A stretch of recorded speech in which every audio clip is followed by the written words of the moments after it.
Atlas. atas simbol Dewa Siwa yang ada di klub tersebut. Kalau Atlas yang pertama pemberitaan. Hmm. Kalau dalam dia penggunaan sepadan itu kan enggak ada izin itu. Enggak ada izin itu. Makanya ketika dulu udah pesta kembang apinya kan sudah di stop, dan sekarang tadi keputusannya ditutup sementara. Ditutup, Pak. Ditutup sementara. PIN sementara ditutup. Ditutup per hari ini tadi.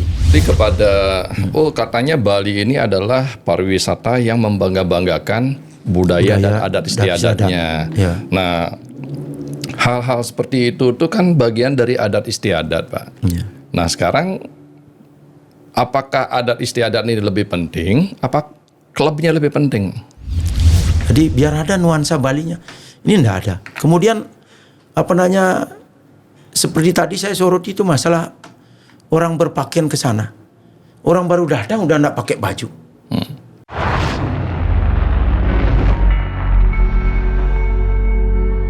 Pasti ada solusi.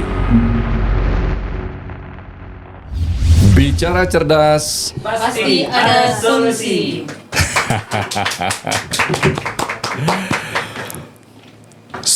Setiap simbol memiliki makna.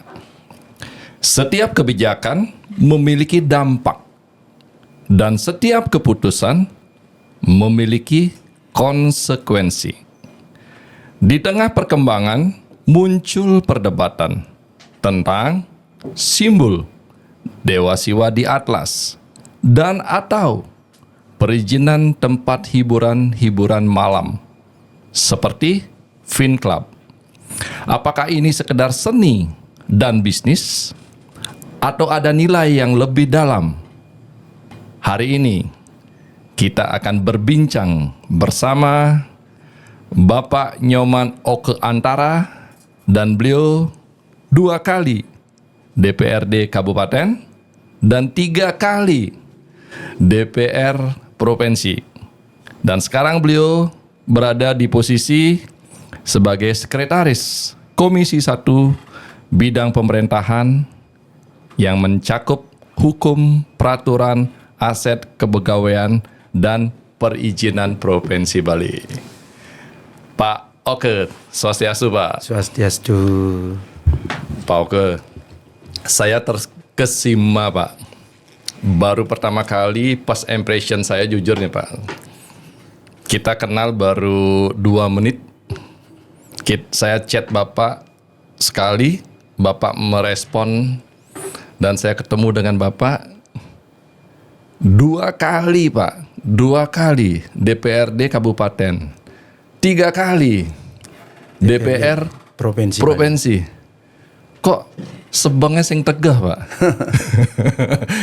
Nah, pas impression itu yang saya dapatkan, Pak, di pertemuan baru 2 menit niki, Pak. Kenapa bisa begitu, Pak Oke? Kalau saya sih ini kembali lagi kepada diri sendiri. Jadi latar belakang saya bukan orang yang berada. Saya orang kampung, orang pinggiran. Kemudian saya dulu punya cita-cita kerja di pariwisata. Kemudian saya sempat dagang acung sambil sekolah, sambil kuliah. Kemudian saya dapat beasiswa, harus melanjutkan S2. Itu luar biasa, sangat syukuri sekali. S2-nya apa, Pak? Magister Administrasi Publik. Karena kita biar bisa komunikasi yang basic lancar. Hukum, Pak. Basicnya hukum. Saya juga latar belakang seorang lawyer di bawah naungan KI Bali. Dan bapak saya seorang petani. Kemudian waktu saya sekolah, bapak saya sempat menjadi hakim. Tapi bukan hakim di pengadilan. Hakim di sabungan ayam. Tukang kemong. Nah, kemudian ibu saya jualan nasi di Tajen, di tempat sabungan ayam. Saya bersaudara 9 orang. Laki 6, perempuan 3. Yang pertama kakak saya enggak pernah sekolah. Yang kedua cuma tamatan SMP. Yang ketiga tamatan guru agama. Yang keempat dia pariwisata di sini. Malah sekarang ini kemudian saya yang laki kelima tapi saya urutan ketujuh, Nyoman. Jadi saya apa yang saya alami dulu di kampung itu bukan hanya tergolong miskin, sangat miskin. Karena nasi beras pun jarang saya makan. Itu kecuali kalau ada tajen jualan baru makan nasi beras. Kalau nggak gitu paling nasi gaplek, nasi jagung pada zaman itu. Bapak desanya desa Desa apa? Tianyar Barat. Tianyar Karangasem Pak. Iya, Tianyar Barat, Kecamatan Kubu. Daerah kering, nggak ada ini. Air aja kalau untuk jangankan untuk mandi, minum aja kita harus nyari berkilo-kilo. Pada saat itu, lain sekarang kalau sudah ada motor, ada gini. Kalau dulu kan jalan kaki. Ini saya SD itu bawa jirigen, bawa apa namanya ember itu, terus taruh di ini nanti pulang bawa ini air. Itu. Wow. Nanti kalau 3 hari sekali kita bawa sapi ke telaga ada telaga dekat laut. Itu mandiin, minum sapinya, bawa pulang. Itu yang kita alami. Jadi ketika kita dapat kesempatan menjadi wakil rakyat pada saat itu kami nggak ini, karena kami orang tua dulu adalah pengikut PNI. Jadi itu bukunya ada, itu sempat saya baca. Jadi saya tertarik untuk mempelajari ajaran Bung Karno pada saat itu. Kemudian setelah Bu Mega juga ada di sini, kami sudah bergabung. Saya juga lama menjadi dari zaman PD Perjuangan Segi Lima, PDI, belum PDI Perjuangan, saya sudah menjadi Satgas. Satgas. Pak. Satgas PD Perjuangan Bali. Tahun berapa itu Pak? Sebelum tahun 99.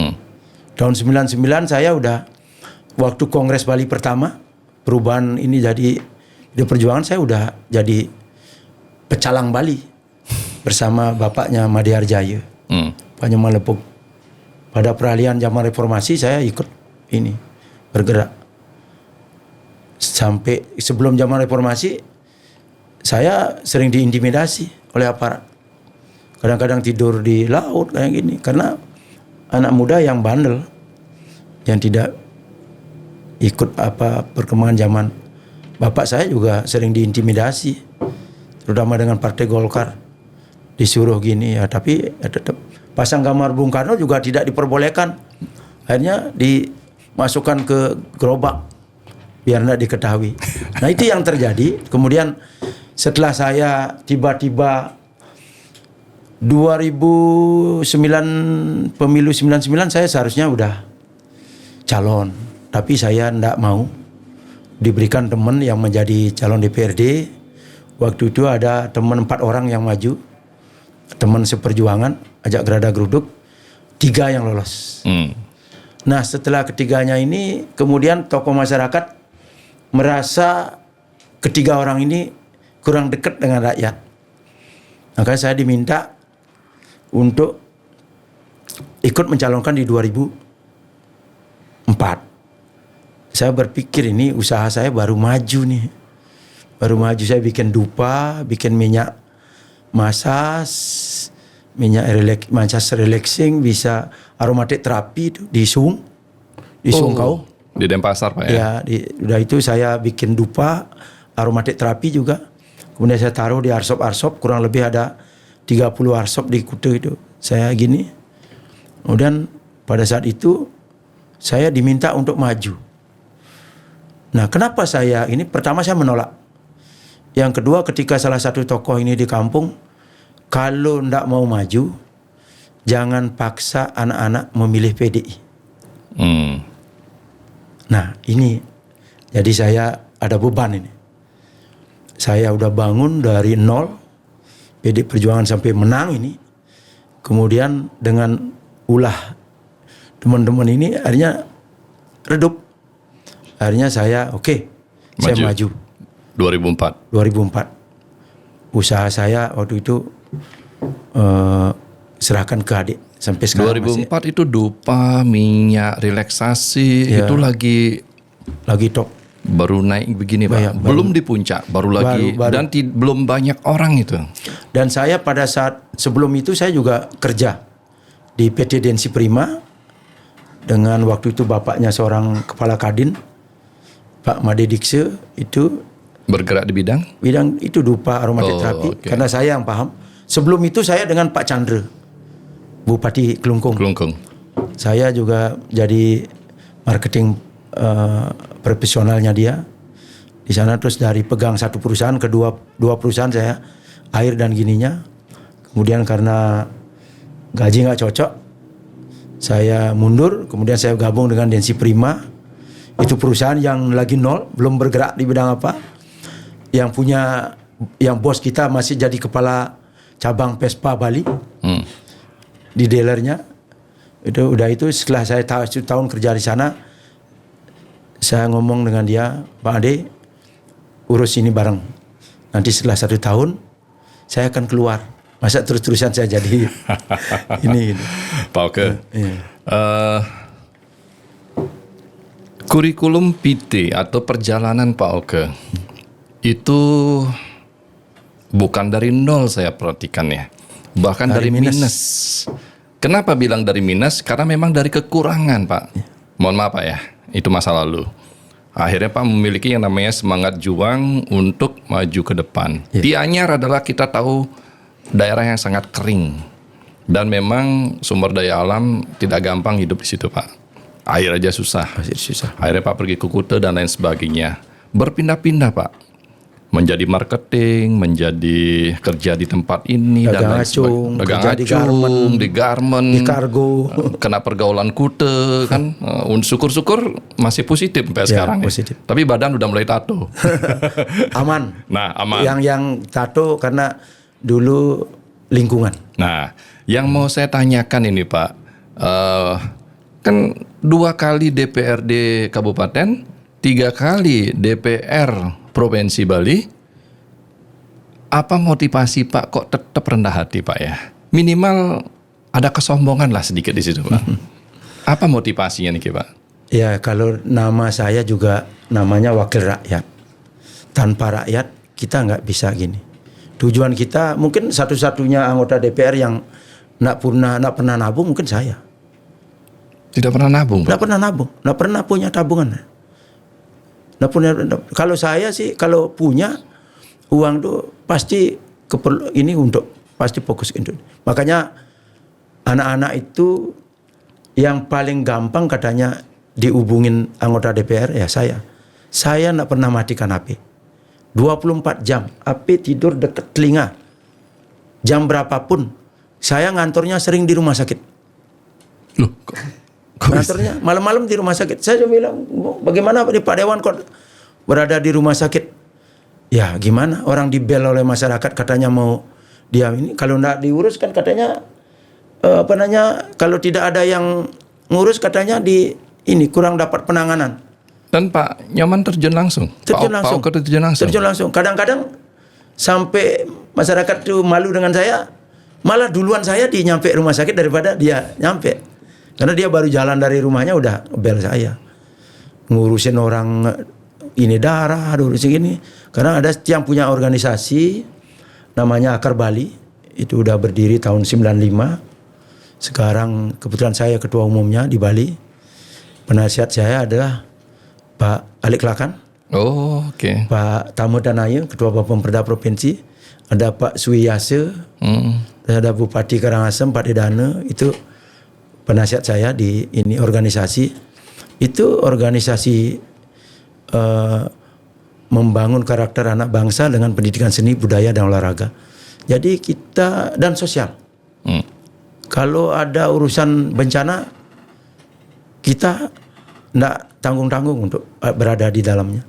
Sampai ini, waktu Gunung Agung tuh, kita sampai selesai kita bikin dapur umum, bikin hiburan ini gratis pada masyarakat yang mengungsi. Itu. Dan itu Pak udah jalankan bertahun-tahun. Udah jalankan. Dan sekarang saya fasilitas yang di rumah ada sound, ada kursi, ada mobil. Mobil udah mobil-mobil pickup itu khusus masyarakat. Jadi kursi ketika ada upacara, ada tribun, ada balai besi, ada pemanggangan sate, ada jambangan ini. Itu lengkap. Untuk Ketika masyarakat. ya masyarakat yang tidak punya pasti ketika punya orang meninggal, perkawinan, ada upacara apa itu pasti sewa itu mahal. Kalau di kampung. Kalau Dia Pak, bisa free. gratis.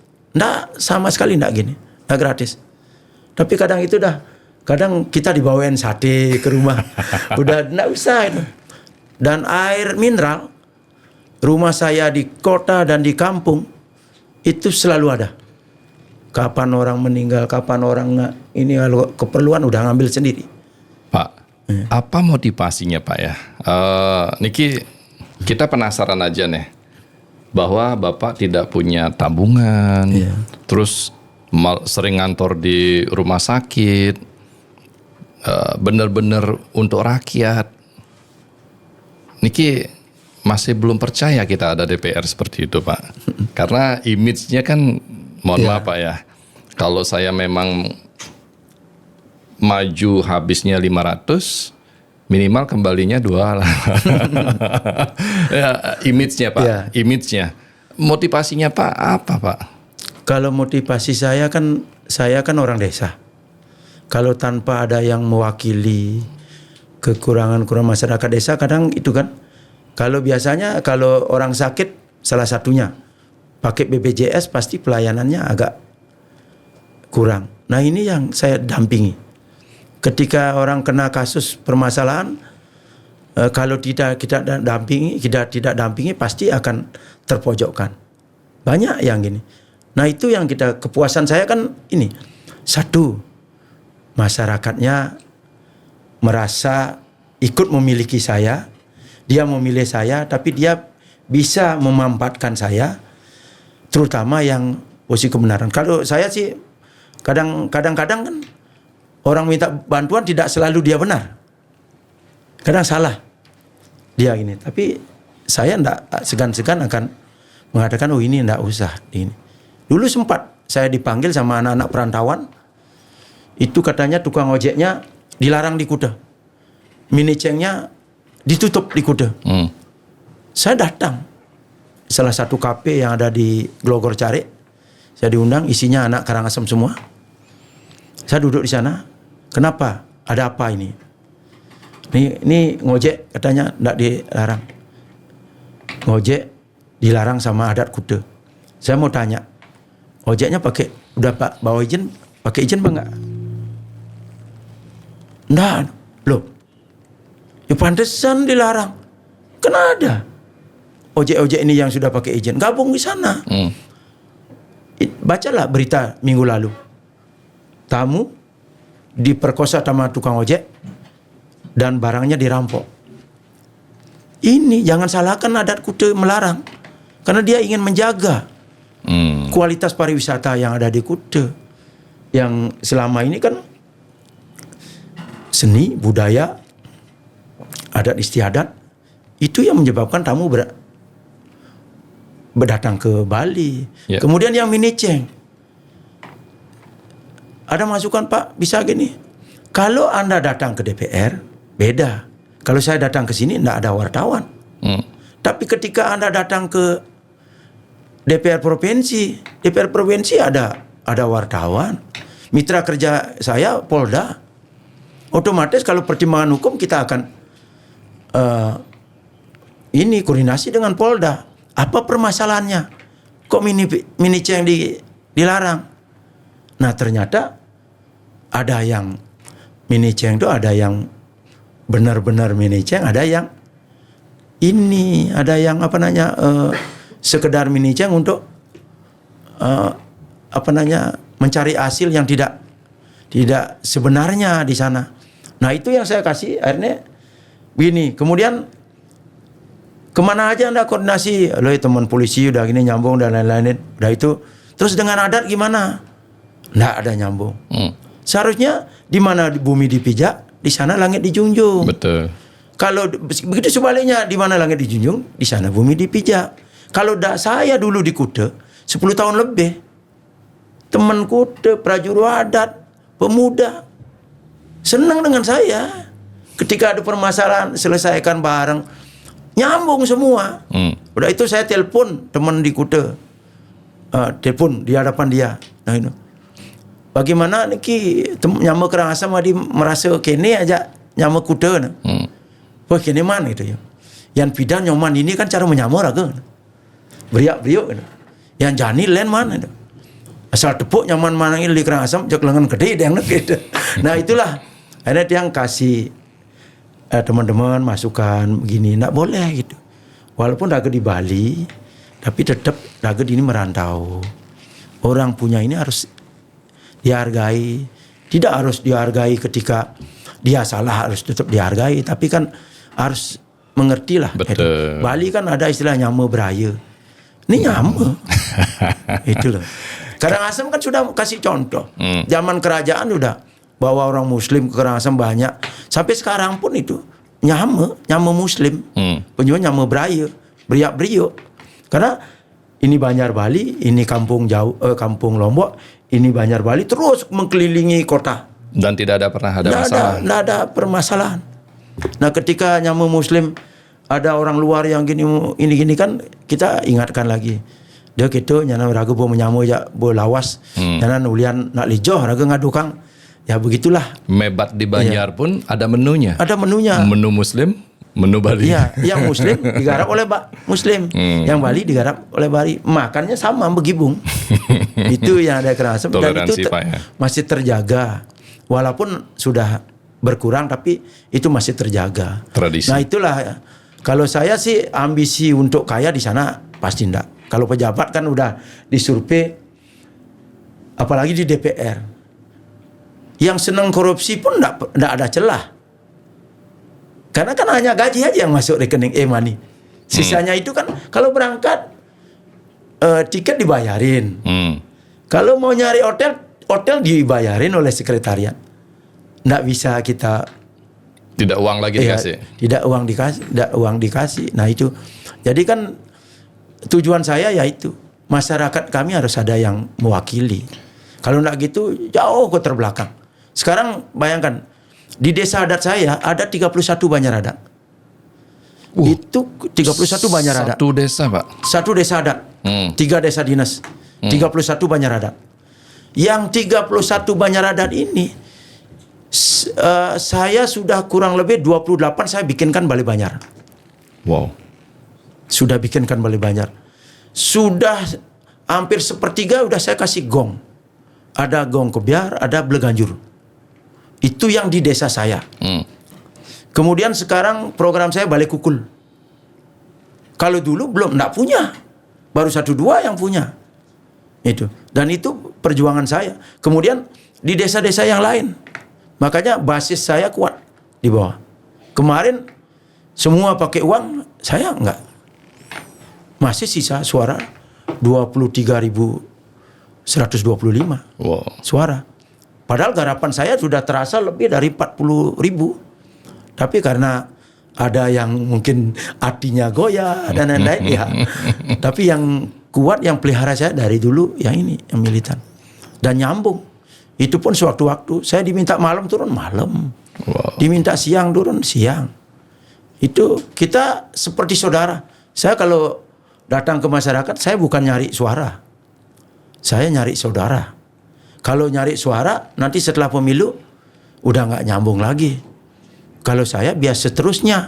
Walaupun nanti saya nggak duduk di dewan ya tetap menyambut beraya. Itulah rahasianya Pak. Kenapa bisa menjabat jalan 25 tahun. 25 tahun loh. Sebagai ini Nang. Sebagai wakil rakyat. Iya. 3 periode jalan sekarang di provinsi Pak. Iya. Kalau menurut Pak Nyoman Oke nih, Bali ini permasalahannya apa Pak ya? Bali dulu dikenal pariwisata budaya, seni budaya, Alam. dengan alam budaya, alam yang ini yang indah. Sekarang ini udah nyimpang. Udah menyimpang itu. Nyimpang maksudnya apa nih Pak? Kalau Bali dikenal dengan seni budayanya, kultur orangnya yang ramah, yang ini. Sekarang justru yang marak diberitakan kan klub. Dengan adanya klub ini sekarang tamu udah nggak apa. Kalau dulu kan yang datang ke Bali kan tamu-tamu berkualitas, Mencari seni dan yang budaya. penikmat budaya. Kalau sekarang kan enggak.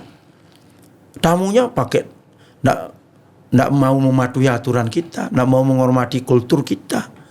Itu kemarin kejadian. Security diajar perang. Itu kalau tidak salah 2 hari yang lalu Pak, kemarin malam Di di PIN. PIN.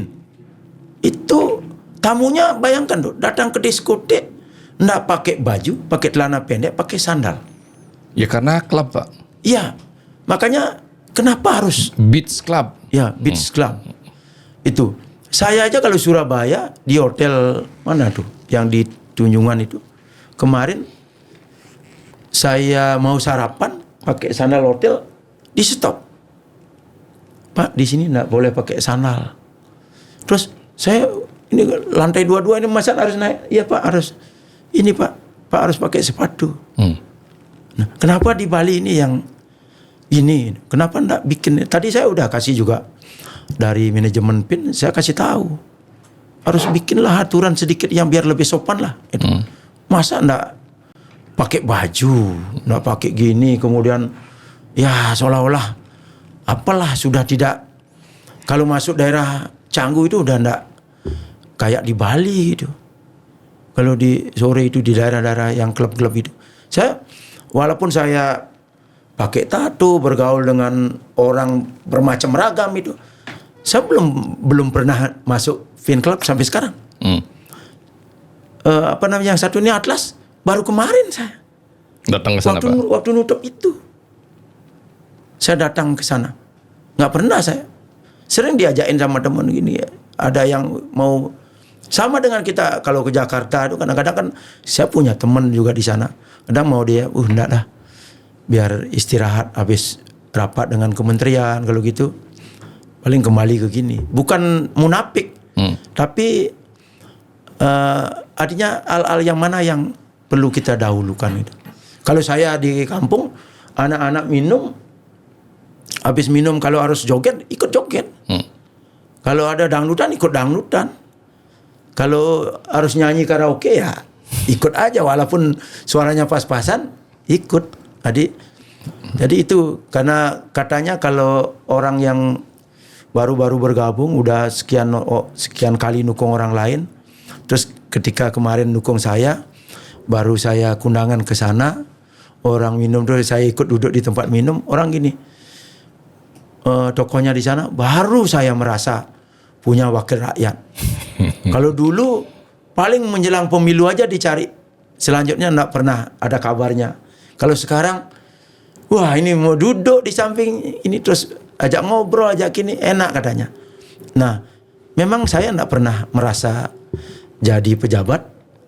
Kalau saya merasa bahwa latar belakang saya orang miskin, saya juga ditunjuk menjadi wakil orang miskin karena sebagian besar yang mendukung saya orang miskin, ya apa boleh buat, kita harus menyatu dengan Pak Nyoman. Kalau tadi Pak mengatakan bahwa pergeseran pariwisata, ya, bahwa tadinya adalah adat budaya, Budaya. dan sekarang banyak klub. ya, Bahkan per hari ini adalah tanggal 13 Februari 2025 Pak. Dan kemarin ada kejadian di PIN Club. Nah, peran pemerintah di sini gimana Pak?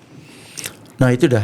Jadi kami tadi sudah tegas bersama teman-teman, kalau memang undang-undang itu biar kepolisian yang mengawasi, kalau perda itu biar Pol PP yang mengawasi. Jadi Pol PP tadi sudah kami tegaskan, kebetulan ikut rapat. Jadi hal-hal yang ini harus ada pengawasan, bukan hanya ini, tapi sampai tadi disebut biar tidak kayak pemadam kebakaran. Sudah terbakar baru kita datang ke sana. Jadi biar sebelumnya antisipasi. Termasuk salah satunya izin-izinnya. Sudah lengkap enggak? Kalau belum lengkap, lebih baik ini. Karena saya sempat tunduk dulu. Sempat saya sama teman-teman bikin Indomaret. Ketika saya izinnya enggak lengkap, ditutup ya. Saya ikut dengan aturan. Padahal saya DPR waktu itu. Yang ditutup Pol PP Kabupaten. Saya DPR Kabupaten pada saat itu. Saya hormati. Nah itulah. Jadi itu yang dikontrol. Kemudian ini nuansa budaya itu sudah bangunan-bangunan sekarang udah ini. Itu harus nanti juga diterapkan. Tadi ada dinas pariwisata, ada dinas perizinan. Ketika dulu airport dibangun, setelah dicek sama teman-teman, ini enggak ada nuansa budaya Bali ini, enggak ada. Akhirnya kan ditambah. Ada balenya, ada balai bengong, ya apa tuh yang tinggi, ada ukir-ukiran Balinya, akhirnya ditambahkan. Jadi biar ada nuansa Balinya. Ini enggak ada. Kemudian seperti tadi saya soroti itu masalah orang berpakaian ke sana. Orang baru datang udah enggak pakai baju. Udah pasti udah sedikit gesekan akan ada peperangan, ada keributan. Pakai CD, pakai. Iya, ada gitu terus nanti wah dah. Ini udah mengundang ini. Bikinlah umpama klub, apalagi dalam undang-undang kita, dalam perizinan kita enggak ada istilah klub. Nggak ada, Pak? Nggak ada. Loh? Nggak ada itu. Nggak ada. Tapi bertebaran klub, Pak? Iya, itu ditambahin dalam sebutan. Apa ya? Dalam orang menyebut ini umpama Kalau perizinannya dia apa itu, Pak? Nggak mungkin night hiburan malam mungkin. Hiburan malam. Hiburan malam. Itu. Tapi kalau saya perhatikan pribadi, Pak, itu kan banyak di sepadan pantai itu. Iya. Nah, bagaimana itu AMDAL, bagaimana itu ini pemerintah? Ya, itu tadi sudah ditegaskan juga. Sebelum membangun, jadi cek dulu. Jangan setelah ada masalah baru dicek. Kemarin banyak loh. Itu. Setelah dicek semua belum. Ini belum. Ini Belum semua. ada, Pak? Belum ada. Setelah itu dikasih peringatan keras sama ini Pak PJ Gubernur. Ini Itu waktu sangat tegas. kejadian kembang api Ya, kembang api. kan rame-rame. Itu sudah diakui tadi kesalahan dia. Padahal sudah ada koordinasi. Apa itu sebelumnya. kesalahan diakui, Pak? Itu kan udah ada yang punya karya, punya punya upacara, Oh, datang ke sana. Hmm. Nanti ada upacara di sini. Tolong ini kembang apinya ditunda. Sudah ada itu. Oh, sudah ada pembicaraan. Sudah ada pembicaraan. Tunda sih paling 1 jaman lah. Kenapa harus tepat waktu, harus ini itu. Nah itu. Syukur tadi dibicarakan, syukur ini baru 40 sekian umur ini sulinggehnya, pendetanya. Kalau di atas 50, kalau punya sakit jantung udah. Itu korban, sangat korban kita di Bali. Dan ini perlu dibiarkan. Artinya kalau mohon maaf ya, apa kalau kasus hukum ya biasa kan. Apalagi di lawyer kan udah tahu. Maaf ya, silakan, itu cuma sekedar meringankan. Tapi ini kan harus dipertanggungjawabkan. Ya, kembali kepada katanya Bali ini adalah pariwisata yang membangga-banggakan budaya dan adat istiadatnya. Ya. Nah, hal-hal seperti itu tuh kan bagian dari adat istiadat, Pak. Ya. Nah, sekarang apakah adat istiadat ini lebih penting? Apa klubnya lebih penting? Ya itu dah. Sekarang kan begini, adat itu adalah adat yang mengawasi budaya di wilayahnya masing-masing. Tapi dalam perizinan itu ada rekomendasi adat. Nah, ketika kalau belum ada rekomendasi adat, mungkin belum berani orang mengeluarkan izin. Nah, ini kadang-kadang adat ini enggak dia tahu apa isinya nanti ini. Itu. Kalau beat club dianggap ini ada permainan, ada kolam renangnya banyak, ada gininya, kemudian ada restorannya. Tapi ternyata di dalamnya ada night club. Kayak PIN ini juga kan ini. kalau dalam dia penggunaan sepadan itu kan enggak ada izin itu. Enggak ada izin itu. Makanya ketika dulu udah pesta kembang apinya kan sudah di stop, dan sekarang tadi keputusannya ditutup sementara. Ditutup, Pak. Ditutup sementara. PIN sementara ditutup. Ditutup per hari ini tadi. Per 13 Februari Iya. 2025. 2025 tadi. Saya selesai yang hadir rapat Komisi 1 yang membidangi sesuai dengan bidangnya, lengkap hadir dari 12, 2 yang izin karena teman-teman fraksi Gerindra ada kongres, yang lainnya semua hadir. Kemudian ada Pol PP, ada Kesbangpol, ada Dinas Kebudayaan, ada Dinas Pariwisata, ada Dinas Perizinan, ada Kabag Hukum hadir, kemudian ada PADI. PADI, Majelis Agung kita undang juga, mungkin ada izin dia. Yang tidak dari undangan, sekian undangan yang tidak hadir tadi bagian pemerintahan itu, karena ada Yang dimaksud bagian pemerintah, Pak? ada di sana ada istilah ini bagian Kabag Hukum, ini ada di pemerintahan itu. Yang kalau yang lainnya komplit, dan kemudian termasuk tim terpadu yang dibikin oleh Pak PJ Gubernur yang dulu menyelesaikan kasus PIN Club Kembang api. ya, dan itu sudah di izin-izin yang disampaikan, kemudian dia dipanggil dulu sama Pak PJ Gubernur sama tim ini, kemudian dia diberikan waktu 6 bulan untuk menyelesaikan izin-izinnya. Dan tadi Itu sudah bagus ya. ya udah bagus. Pemerintah buka pintu Buka untuk pintu. mengurus izin-izin Izin dari ya. Ini. 6 Tapi bulan loh, Pak. sudah 4 bulan berjalan, dikasih waktu 60 hari, 2 bulan. Sudah 4 bulan jalan ini masih ada yang belum selesai. Nah, tadi kebijakan kita di Komisi 1, jangan-jangan itu pelanggaran tata ruang. Komisi 1, Komisi 3, Pak. Komisi 1, saya Komisi 1 yang membidangi pemerintahan. Oh. Salah satunya hukum dan perundang-undangan. Itu nggak kelar sampai sekarang izinnya. Nah, takutnya ini dia melanggar sepadan dan lain-lain, makanya nggak keluar. Nah, kalau itu kita kasih buka, kita sama dengan memperbolehkan dia, memberikan kesempatan dia melanggar hukum. Nah, akhirnya sementara kita ini, kalau memang nanti dia bisa selesaikan administrasinya, kemudian kasus hukumnya selesai, ya udah.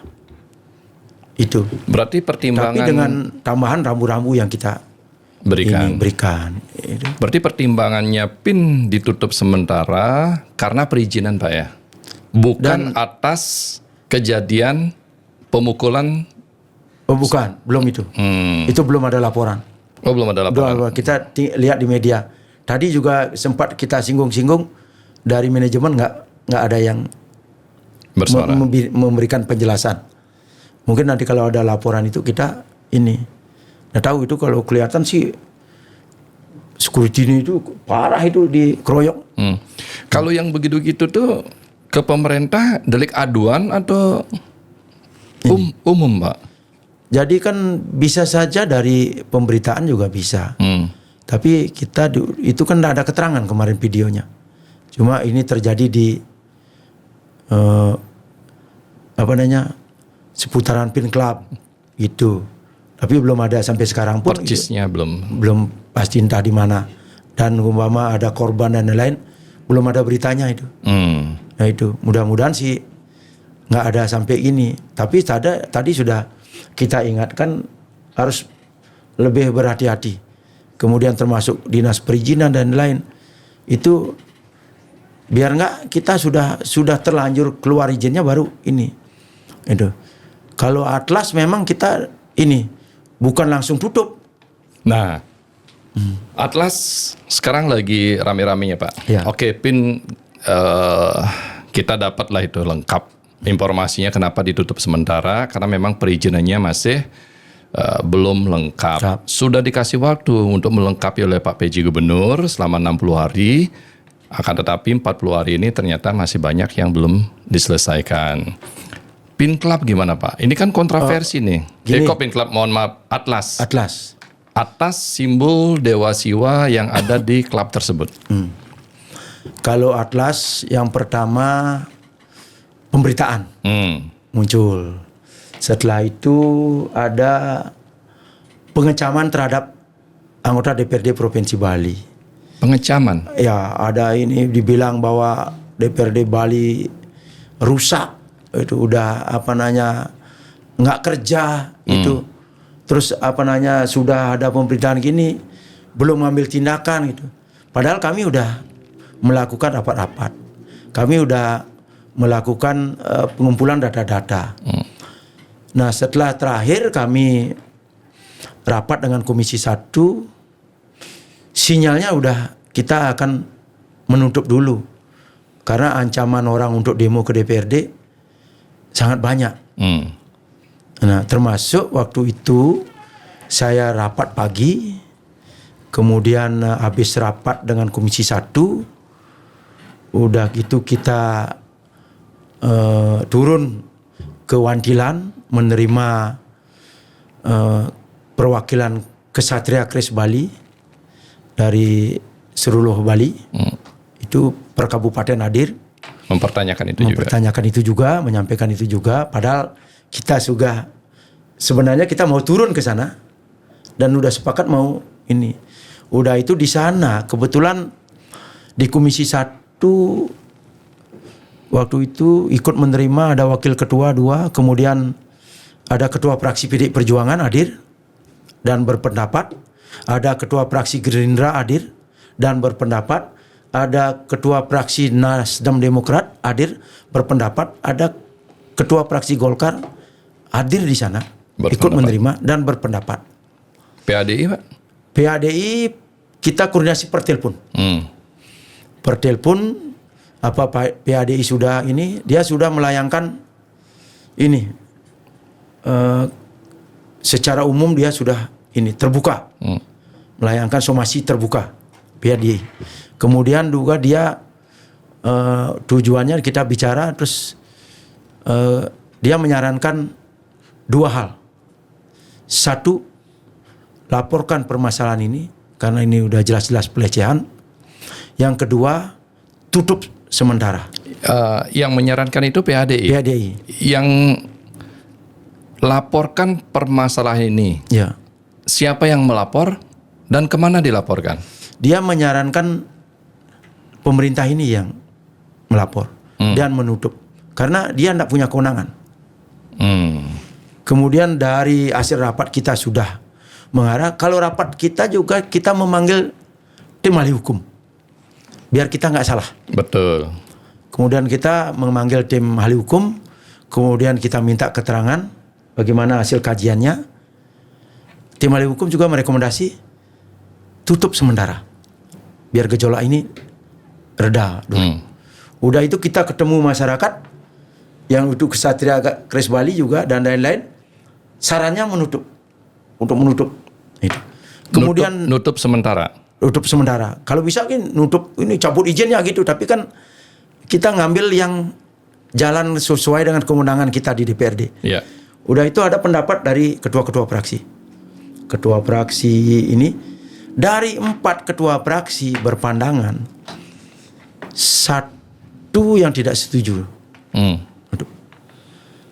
Karena alasannya ada banyak tenaga kerja dari Bali di sana. Ya. Tapi dia nggak paham bahwa kita yang tutup night clubnya. Oh. Bukan Atlasnya. Ini banyak yang kurang paham. Padahal saya waktu itu saya berbicara bukan karena Oka Antara bicara langsung ditutup, bukan. Mekanisme ini udah berjalan. Ada proses yang kajian ahli hukum, Komisi 1, terus pandangan umum fraksi itu. Rekomendasi kemudian PADI. bilang di sana bahwa 8.000 ada orang kerja. Tapi kalau menurut Pak siapa yang punya itu Atlas, Orman Paris sih 1.000 lebih katanya. Tapi 1.000 lebih kan bukan di sana saja. Yang banyak kan di beat clubnya. Beach Club. Ya, di naik clubnya bukan di sana banyak. Kemudian pertimbangan kami sih, kemungkinan saja keluarga saya ada di sana kerja. Tapi kenapa saya setuju pada saat itu juga? Ya, karena saya mementingkan yang lebih banyak lagi. Orang Hindu yang tersinggung, orang Hindu yang ini. Saya bilang itu bukan Hindu Bali saja. Banyak yang saya ngechat juga Hindu-Hindu di luar Bali. Itu, lakukan itu, jangan jadi wakil rakyat, makan gaji buta. Bilang banyak yang gitu. Terus jangan gini, ada lagi teman di DPR RI, di telepon saya. Kalau temanmu rusak, kamu jangan ikut rusak. Kamu berbicara, itu sesuai dengan kebenaran, sesuai dengan aturan. Jangan ikut diam, dibilang gitu. Dan itu pun banyak. Kalau yang gitu-gitu kan berarti lebih halus. Ada yang lebih kasar. Ada lebih kasar. Ini, mendap nih pasti bu bang ngepis. Ada di grup lagi apa tuh? Juna apa itu? Saya dibilang terima amplop amplop coklat tebal gitu. DPR sudah terima amplop tebal gitu. Padahal kami nggak tahu itu, belum pernah ke sana. Nggak tahu, orang-orangnya juga nggak kenal. Nggak ini. Kalau saya sampai bilang jangan cuma amplop, duit sekoper saya nggak akan gini. Itu nggak akan ini. Kak, dari 4 praksi, 1 praksi yang tidak setuju. Ya. Ternyata bukan atlasnya ditutup, tapi night clubnya yang ditutup. Ya, karena di situ banyak ada food court yang saya lihat, restoran, ada beach club, ada apa lagi kita tidak tahu. Night clubnya itu yang menayangkan background Dewa Siwa. Ya. Nah, background simbol Dewa Siwa saat ini kan ada pro dan kontra juga, Pak. Pro dan kontranya itu adalah apakah ini benar Dewa Siwa? Apakah ini Dewa Siwa India? Apakah ini Dewa Siwa Bali? Atau apakah ini benar simbol Dewa Siwa? Ini ada diskusi lagi di masyarakat lah. Bagaimana dalam rapat-rapat tersebut, Pak? Tadi juga disinggung lagi dengan Parisade. Ketika itu sudah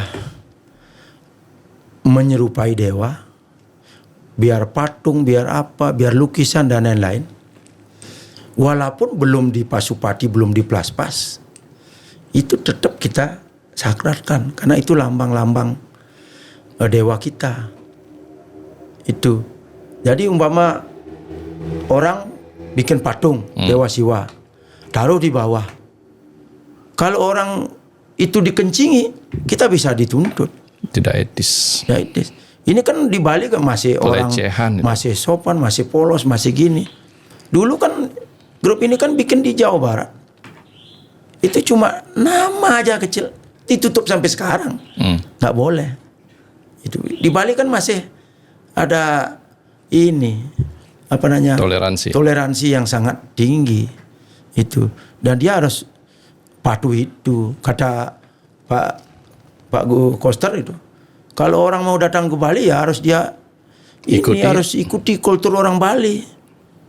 Jangan budayanya dia, kebiasaannya dia yang dibawa ke Bali. Itu harus hormati seni budayanya Bali. Kan gitu. Nah, ini kok dia enggak gini. Kalau terkait dengan ini saya kurang paham itu. Udah Parisade menyatakan apapun itu, biar itu lukisan, biar itu patung, harus biar kita itu hormati. umpama mirip-mirip mukanya, biar ini, itu tetap kita harus hormati. Itu gini. Coba kalau umpama orang bikin apa yang tadi bilang itu, yang pada intinya ya kita harus hormatilah itu. Masa di diskotek orang bugil-bugil gitu, terus ini DJ, terus Dewa Siwa, ini kan. Iya. Walaupun umpama itu yang tahu persisnya kan enggak tahu. Mungkin Parisade udah tahu apa itu lukisan, apa itu foto orang apa dan lain-lain. Yang pasti itu visual. Visualnya Dewa Siwa.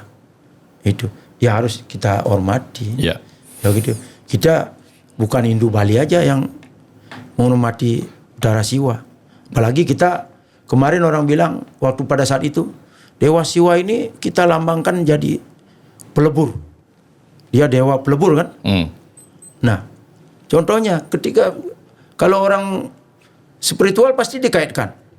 Kemarin udah ada ngomong jangan ke sana bawa. Baru Atlas ada kejadian itu. Ini sebenarnya kan alam. Tapi kan kalau orang spiritual pasti dikaitkan. Dewa Siwa marah. Karena bencana, tanah longsor, pohon tumbang. Itu yang terjadi. Tapi kalau orang yang meyakini pasti yakin karena agama ini kan keyakinan. Itu bukan kita keharusan untuk ini bukan keyakinan agama kita.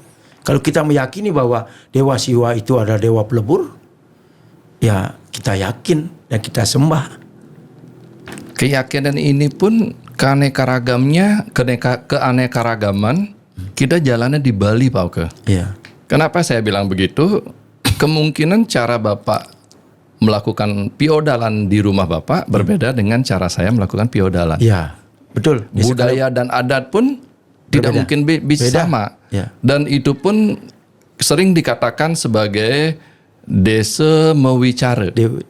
Desa Kalapatra. Desa Kalapatra. Ya. Nah, disinilah kita kadang-kadang teman-teman di Bali, yuk kita saling menghormati karena itu masalah keyakinan. Ya. Kalau kita yakin bahwa itu Pak Risada jelas-jelas mengatakan seperti yang Pak sampaikan tadi, ya kita hormatilah. Jangan kita di internal kita lagi kompleks, Pak. Lagi mengatakan pro dan kontra atas simbol-simbol tersebut. Banyak saya karena itu adalah masalah keyakinan. Kalau beberapa orang yang meyakini dan memperjuangkan, toh juga membawa dewa kita, Pak ya. Dan diterima juga oleh pihak Atlas. Ya sudah, kita sama-sama menghormati. Kembali lagi, agama Hindu kan agama rasa. Rasa itu. Jadi ajaran kita, kalau orang-orang yang ngomong itu kan, ya gimana orang ngaur itu masa itu ditanggapin. Memang pernah lihat Siwa. Memang pernah ketemu Siwa. Memang tahu Siwa itu marah. Kan begitu. Tapi kan kita kan ada rasa kita penyembah ini.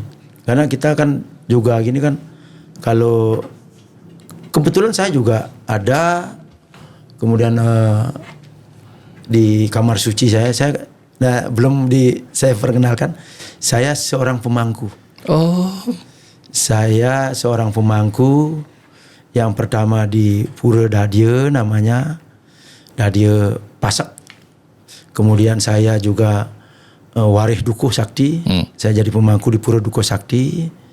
Kemudian ada Pura Jero Dukuh Kanginan. Kemudian saya juga ngayah di desa. Di samping juga ngayah di desa juga jadi prajuru ring desa, jadi kerja desa. Nah, padat sekali sebenarnya. Apalagi itu. Ya. Hati nurani dan rasanya Pak Oke kan otomatis wah. Iya. Terkejut. Apalagi tuh ini Jero Bima juga di kamar sucinya ada patung Siwa. Dan direkam tidak sengaja dia keluar bayangan sesuatu. Itu pernah diperlihatkan itu. Nggak ada rekayasa ini tuh. Itu waktu ini setelah kejadian itu. Makanya dia itu katanya yang mendorong untuk harus dia ini menyampaikan. Nah, sekarang ini kan sudah Pak, bahwa pihak Atlas sudah melakukan yang namanya Guru Piduka. Sudah melakukan yang namanya permohonan maaf kemana-mana. Iya. Dan sudah meminta supaya mungkin saya tidak tahu juga perkembangannya Pak, untuk dioperasionalkan kembali. Tanggapan pemerintah gimana Pak? Kalau kita kan merekomendasi ditutup sementara. Nanti selanjutnya pemerintah sendiri yang mengkaji di eksekutif terkait izinnya, terkait pelanggaran-pelanggarannya, ada parisade, ada majelis adat, kemudian ada dinas pariwisata, dinas kebudayaan, itu yang nanti ini. Kalau kita kan tidak punya hak untuk menutup permanen. Nanti apa keputusan itu, mau tutup permanen apa mau dibuka, ya silakan. Pemerintah yang dimaksud itu untuk ditutup permanen atau dibuka lagi siapa, Pak? Ya nanti dari hasil kerjanya niki tim yang ada di pemerintahan, itu ada dinas perizinan, ada Kabagukum, ada dinas pariwisata, ada dinas kebudayaan, ada mungkin dinas kemajuan adat dan lain-lain. Itu nanti akan diajak duduk bersama oleh Pak Gubernur. Oh, Pak Gubernur. Itu yang punya hak nanti, apa dia lanjutkan secara hukum, apa ini kita berikan peringatan. Ini kayak PIN, diberikan peringatan keras, ternyata peringatan itu sesuai perjanjian, dia tidak bisa laksanakan tepat waktu. Jadi Dikasih waktu 2 bulan sampai 4 bulan pun belum selesai. Ya kita tutup biar dia serius dulu ngurus izinnya. Biar dia ini kalau itu kan ada pertanggungjawaban skala ini skala. Kalau skala itu otomatis izin dan lain-lain itu kan harus kelar. Kalau ini skala itu yang pelecehan itu yang gini. Itu pun kalau nanti kan kita belum rapat tentang gini. Dan tadi juga bilang Parisade itu akan lagi berkoordinasi dengan lembaga-lembaga yang terkait pengambil keputusan untuk rekomendasinya dia untuk atlas. Kalau kita di Komisi 1 udah ngambil keputusan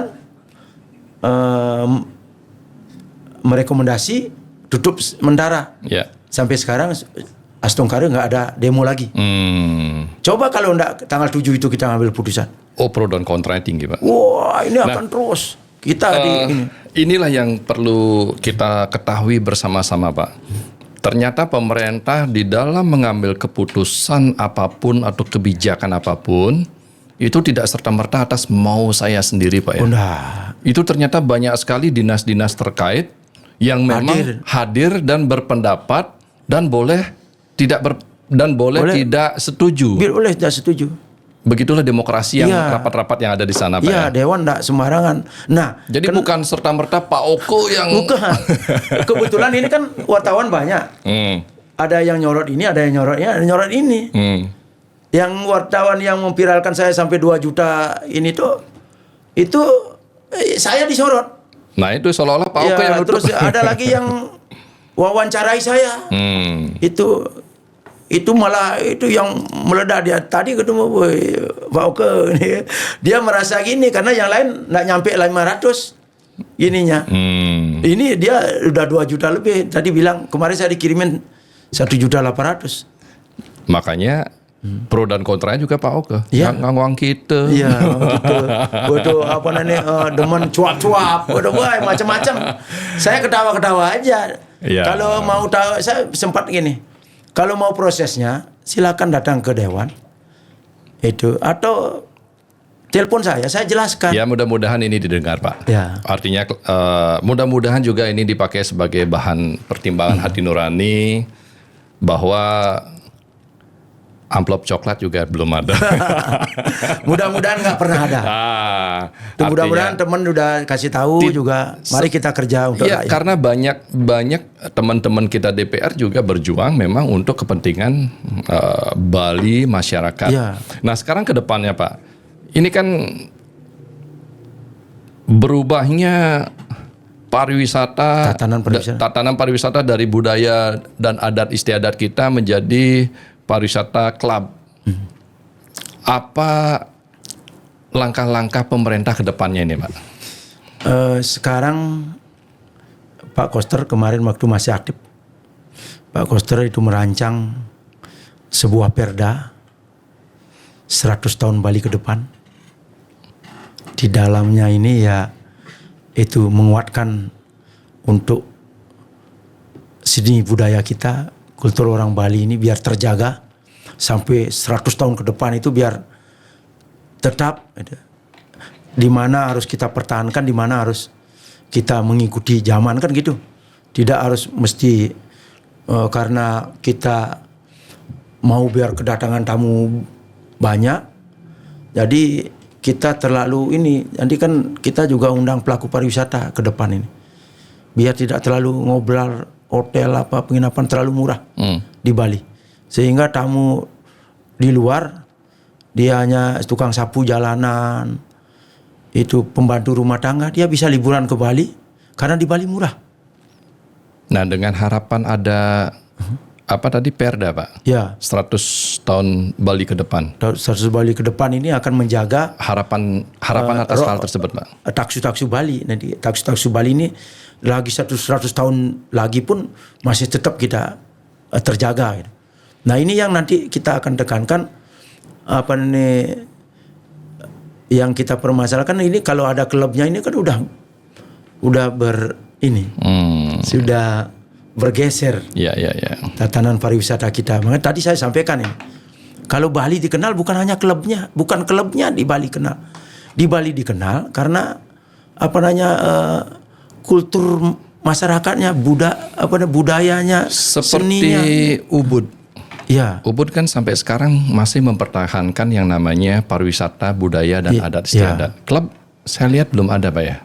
Paling hiburan-hiburan malam, musik. ya. Makanya di Ubud, apalagi sekarang sudah tidak sawah, ndak boleh lagi digeser lagi. Udah alih fungsi udah lahan. tegas itu bisa pidana. Nah, sekarang ke Karangasem. Kemana-mana itu, Pak. Karangasem sekarang tamu Ubud udah ramai di Karangasem. Kita kebetulan di konsultan bisnis dan bisnis konsultan tuh, klien-klien kita dia bawa tuh sama reskrim. Tapi itulah artinya apa? Artinya DPR yang kita ajak bicara ini sekarang sudah menyampaikan segala sesuatu, apapun keputusan pemerintah itu tidak serta-merta atas apa mau dari personalnya orang.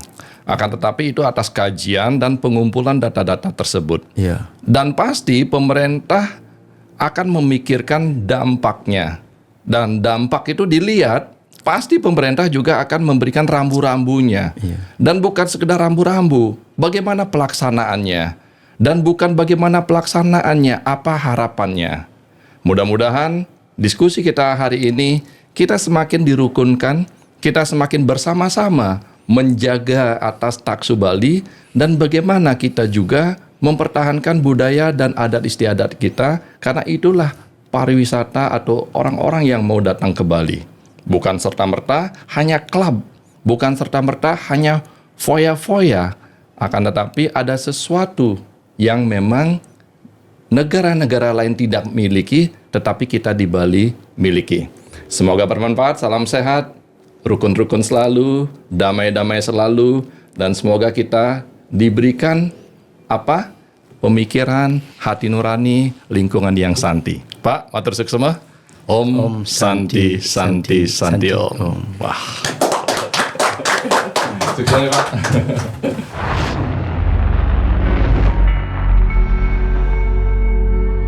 Pasti ada solusi.